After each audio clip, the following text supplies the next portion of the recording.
Sir online యాప్స్లో చాలా మంది లోన్ తీసుకుంటూ ఉంటారు సార్. సో వాళ్ళకు మీరు ఇచ్చే కొన్ని సూచనలు. ఆర్బీఐ అప్రూవ్ చేసి ఉంటాయి కొన్ని నాన్ బ్యాంకింగ్ ఫైనాన్షియల్ కంపెనీస్ కొన్ని ఉంటాయి, ఎన్బిఎఫ్సిస్ అంటారు వాటిని.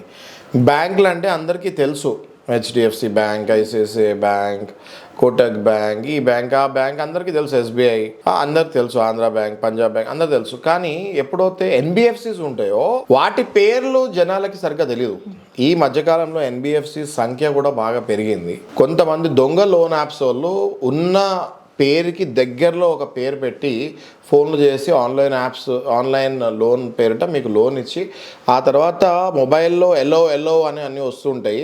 మీరు అన్నీ ఎలో అని నొక్కేసిన తర్వాత మొత్తం మీ ఫోన్ కాస్త వాళ్ళ చేతిలో పెట్టినట్టు అయిపోతుంది. ఎప్పుడైతే మీ ఫోన్ వాళ్ళ చేతిలో పెడతారో మీ పర్సనల్ ఫొటోస్, మీ యొక్క పేరెంట్స్ కానీ, మీ బాయ్ ఫ్రెండ్స్ కానీ, మీ హస్బెండ్స్ కానీ నంబర్లు కూడా వాళ్ళ దగ్గరికి వెళ్ళిపోతాయి. వెళ్ళిపోయిన తర్వాత వీళ్ళు మీ ఫొటోస్ పెట్టి వీళ్ళు దొంగ అని చెప్పి పెట్టి మిమ్మల్ని మానసికంగా క్షోభ పెడుతుంది. కాబట్టి దయచేసి ఆర్బీఐ ఒక లిస్ట్ ఉంటుంది ఎన్బిఎఫ్సిస్ది, ఆన్లైన్లో కొడితే మీకు తెలుస్తుంది. ఆ లిస్ట్లో ఉంటేనే వాళ్ళ దగ్గర నుంచి లోన్ తీసుకోమని నేను చెప్తున్నాను.